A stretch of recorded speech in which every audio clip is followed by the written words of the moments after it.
McGuire television report, and we want to give you an update, a prophetic update, prophetic news analysis, where we examine current events from a prophetic standpoint. Now, this program is very unique in the sense that there are a lot of news organizations and there are a lot of teaching and preaching organizations.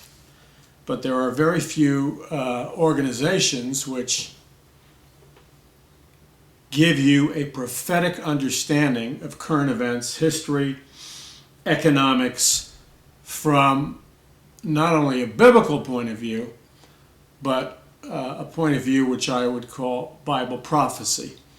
Now, of course, there's great danger in that, as we all know, because you have men like Harold Camping, and, well, enough said about him and his endless predictions of the end of the world, which, of course, none of them have ever come true. So he is like, every time he gets up to bat, he strikes out, yet people still follow him. I want to talk about something that is of a great burden to me. And here on the Paul McGuire Report, we have the privilege of reaching all around the world right now. We're reaching people in Africa and Sweden and Norway and Germany and South Africa and Iceland and China and the US and Canada and Hawaii, and we could just go on and on and on and on. That's just the tip of the iceberg. All across the United States, all across Europe, all across the European Union.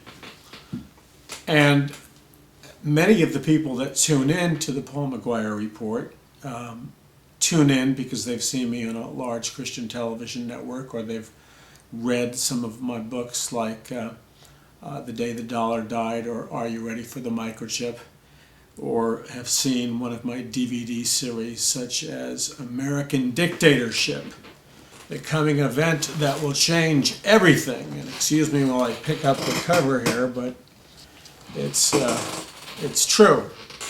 American Dictatorship, the coming event that will change everything.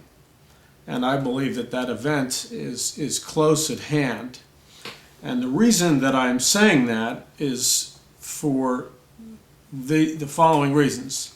Number one is that there's a school of Marxism that began with the early days of the Communist Revolution around 1918, roughly. That was roughly the time period.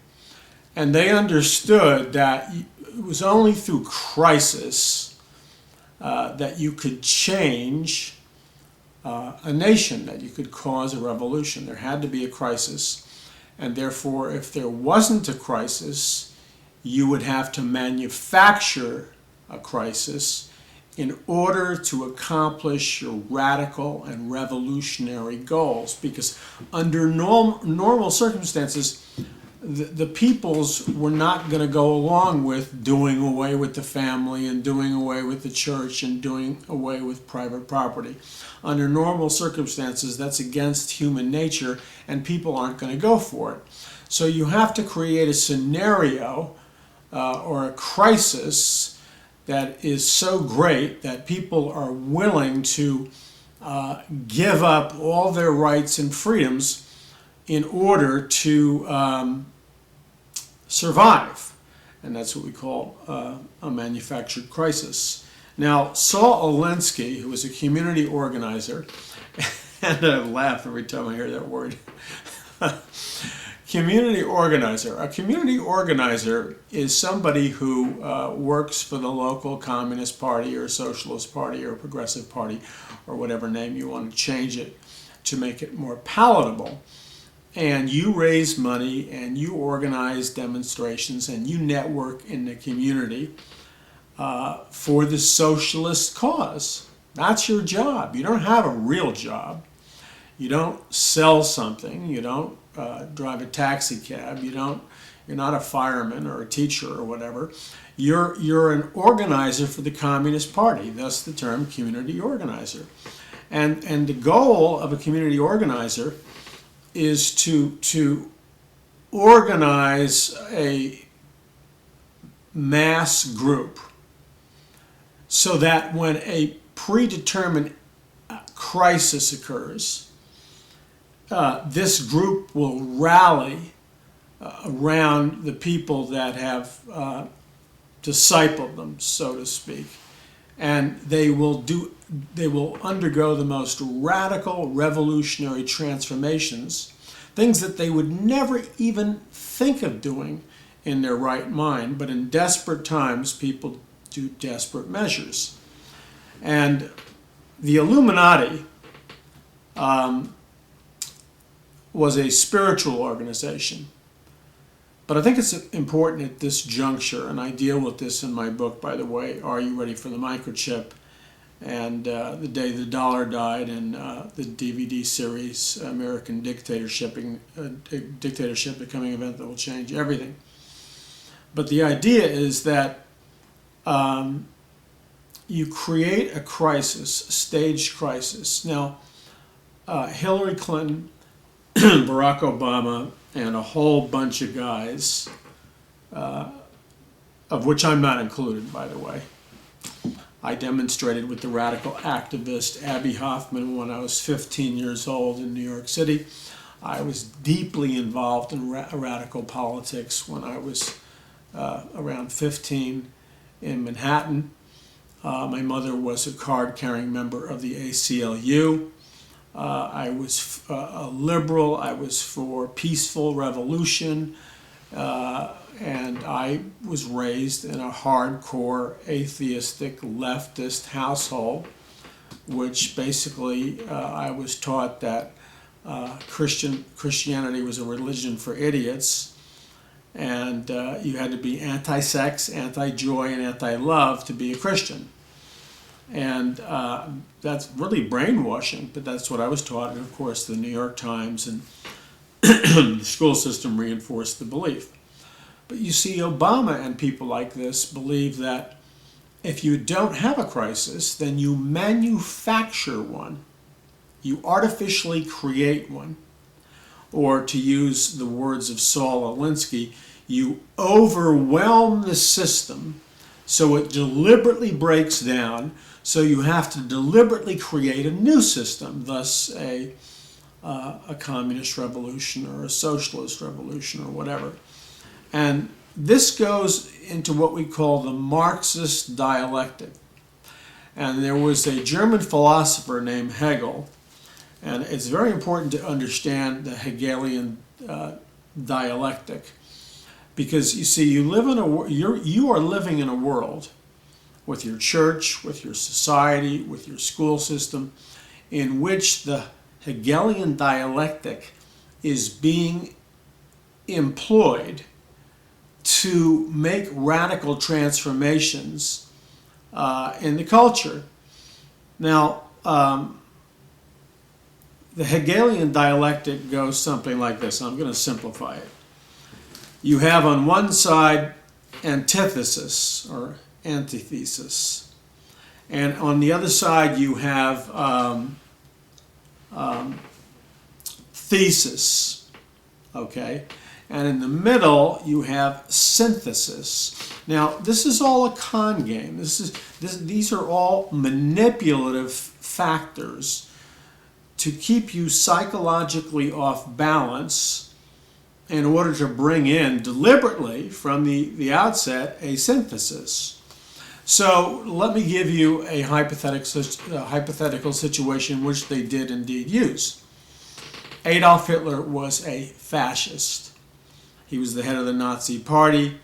Really, he wasn't so much a fascist as he was a socialist, because the Nazi Party was the National Socialist Party.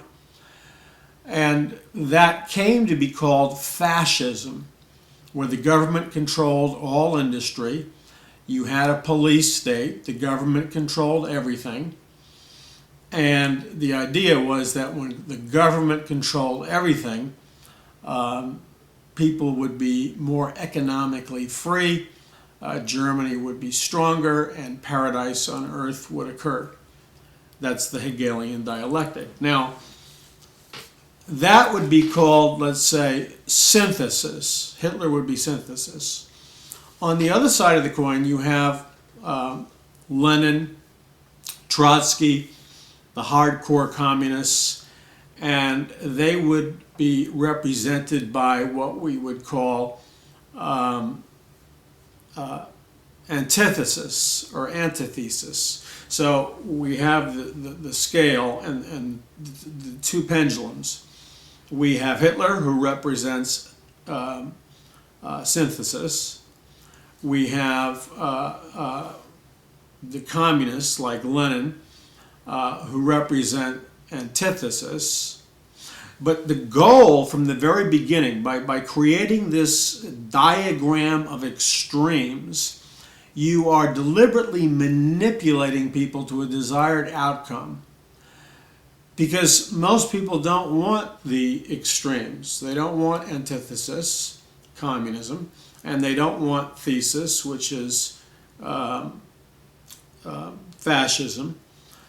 They are comfortable with something in the middle, which would be called synthesis, thesis, antithesis, synthesis. And the idea is that you bring about the polar opposites into a middle. You create, and the opposites are structured right from the beginning, because it's a coercive psychological manipulative strategy.